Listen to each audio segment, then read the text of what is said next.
kulan wacan oo wanaagsan daawadayaal halkan waa warsida TV ku soo dhawaada qodobada wararka aan idin hayno kuwada ugu doorka roonna waxaa kamid ah shirka teenada Afisiyoni oo maalintii labaad galay iyo warar hordhac ah oo ka soo baxaya fadeexad ka dhalatay shirka Afisiyoni kadib markii ka qaybgalayaasha shirka mid walba uu cunadiisa la yimid sheeko ku cusub siyaasadda Soomaaliya ayaa daawan doontaan madasha badbaado qaran oo madaxweyne Farmaajo ku eedeysay dayac amni madaxweyne Waare oo sheegay in ra'iisul wasaare Khayre xilligii uu shaqada hayay maamulka Hirshabelle ka hor istaagay mashaariicda horumarineed intii aad maqasheen daawadayaal waxay ahaayeen qodobadii warkay ugu door corona haatan ku soo dhawaada iyagoo intii hore ka faahfaahsan ballan hadii aad nagu cusub tahay subscribe dheh warsida TV waad ku mahadsan tahay daawashadaada like-ta naga hilmaamin sidoo kalena asxaabtaada u share garay videoga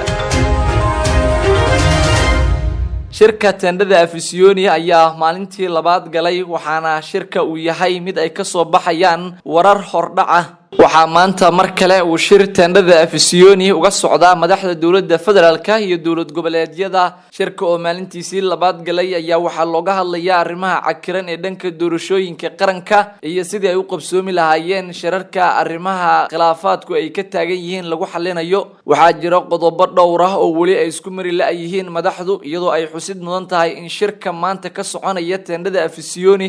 ay dibad joog ka tahay warbaahintu xubno ka tirsan beesha caalamka ayaa shirka ka qayb galaya kadib markii shirka shalay uu soo gabagaboobay iyadoo wax natiijo ah aysan ka soo bixin isla markaana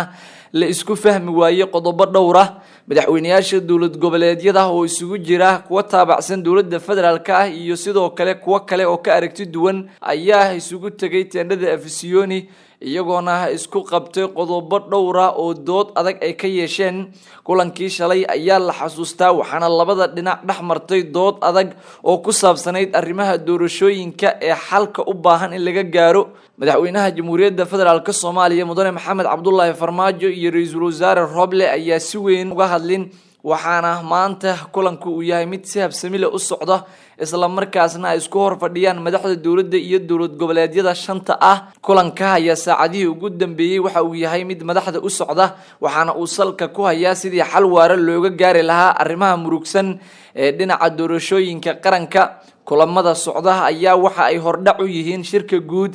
ee looga arisanayo aayaha dalka iyo doorashooyinka la filayo inay dalka ka dhacaan waxaana kulamadu ay yihiin kuwa ku qotoma heshiiskii 17 September iyo sidoo kale heshiiskii dhawaan ay soo gaareen guddigii arrimaha doorashooyinka ee ku shiray magaalada Baydhabo hogaamiyaasha Puntland iyo Jubbaland ayaa dhaqdhaqaaqa ugu fiican lahaa kulanka waxaana kulanka ka soo baxaya warar hordhac ah iyagoo sheegaya in maanta la filayo in qodobo dhowr ah shirka markaasi la keeno kuwaas oo u baahan in laga wada hadlo kulanka maanta ee madaxda dawladda iyo dawlad goboleedyada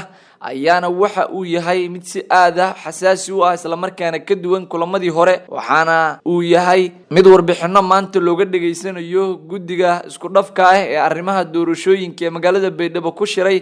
si markaasi hore loogu socodsiiyo arrimaha doorashooyinka ee khilaafka xooggan uu ka taagan yahay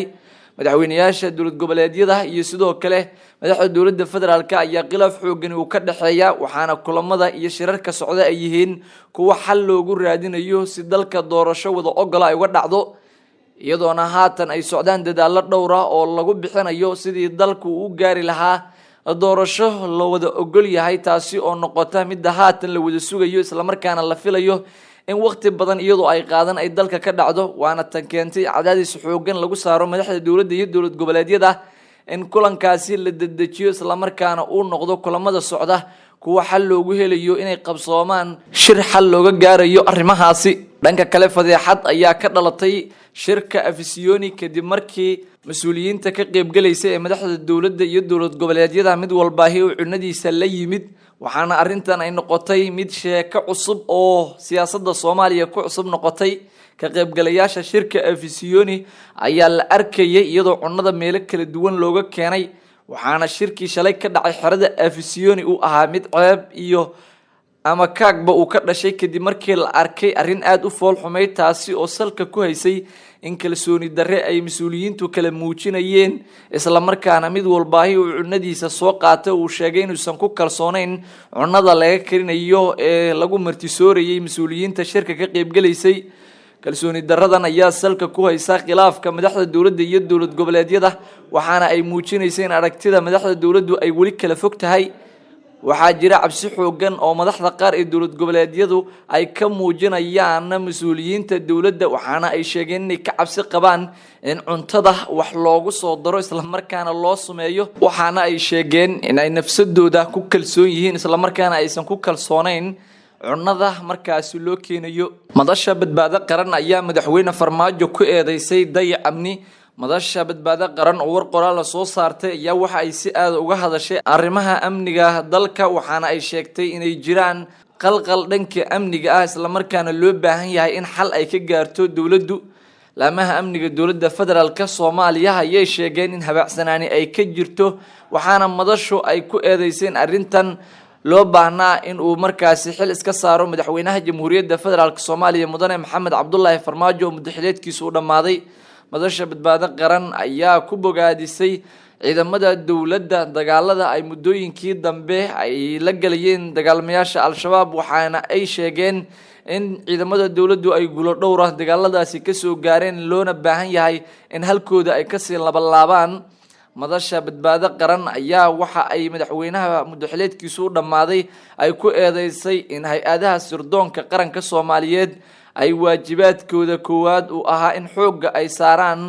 dhaqdhaqaaqyada iyo sidoo kale sidii ay uga hortagi lahaayeen weerarada ka dhanka ah dadka shacabka ah iyadoona uu sheegay inaysan jirin howlgalladii ciidanka qaranka loo egmaday waxaana madasha qarani ay sheegtay in arrintan uu ka gaabiyay madaxweyne Maxamed Cabdullaahi Farmaajo. madasha badbaado qaran ayaa sheegtay in ciidamada loo baahnaa ay shaqada loo egmaday ay qabsadaan isla markaana ay dabagal ku sameeyaan dhaqdhaqaaq kasta oo ka soo horjeeda dhinaca amniga gaar ahaanna dhanka dowladda sidii arrimaha amniga ay uga shaqeyn lahaayeen. balse waxa ay madashu sheegtay in madaxweyne Farmaajo uu ciidamada ku mashquuliyay arrimo la xiriira siyaasadda iyo sidii ay mucaaradka uga hortagi lahaayeen halkii ay ka hortagi lahaayeen falalka amniga liddig ku ah oo loo baahnaa in ciidamadu ay amniga guud ahaanba sugaan. madaxweyne Farmaajo ayay sheegeen in gebi ahaanba uu dayacay amniga isla markaana uu ciidamada arrimo siyaasadeed uga faa'iideysanayo. madashu waxa ay adkeynaysaa in ciidamada laga dhigo kuwa dhexdhexaad ah isla markaana laga saaro loolanka siyaasadeed si ay u gutaan waajibaadkooda qaran ee loo igmaday ayna u helaan taageerada shacabka iyo midda siyaasiyiinta oo dhan. ugu dambeyntii madasha waxa ay dalbatay in gurmad iyo xoogba la gaarsiiyo ciidamada dowladda ee dagaalka kula jira al-shabaab kuwaas oo saacadihii la soo dhaafay dagaalo dhowr ah ku wajahay deegaano ka tirsan gobolka Shabeellaha Hoose iyo deegaano dhowr ah oo guud ahaanba dalka ah waxaana ay sheegeen in ciidamada loo baahan yahay awood dheeraad ah in la gaarsiiyo isla markaana loo gurmado kadib dagaalo dhowr ah oo halkaasi ku qabsaday. madaxweyne Waare ayaa sheegay in intii ra'iisul wasaare Xasan Cali Kheyre uu xilka hayay uu Hirshabeelle ka hor istaagay mashaariic horumarineed. madaxweynihii hore ee maamulka Hirshabeelle Maxamed Cabdi Waare ayaa waxa uu ka hadlay arrimo dhowr ah oo ku saabsanaa dagaal isaga iyo sidoo kale ra'iisul wasaare Xasan Cali Kheyre dhaxmaray xilligii ay hayeen jagooyinka kala duwan ee Hirshabeelle iyo sidoo kale Xasan Cali Kheyrena uu ahaa ra'iisul wasaaraha xukuumadda. waxa uu Waare sheegay in ra'iisul wasaare Xasan Cali Kheyre xilligii uu shaqada hayay in markaasi uu ka hor istaagay arrimaha ku saabsanaa dhanka dhaqaalaha isla markaana maamulka Hirshabeelle mashaariic horumarineed oo laga fulin lahaa uu ka hor istaagay ra'iisul wasaare Kheyre.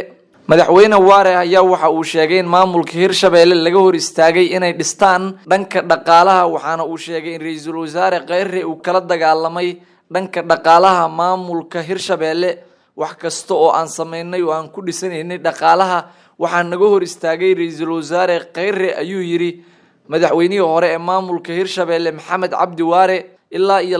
250 milyan oo dollar oo mashaariic ah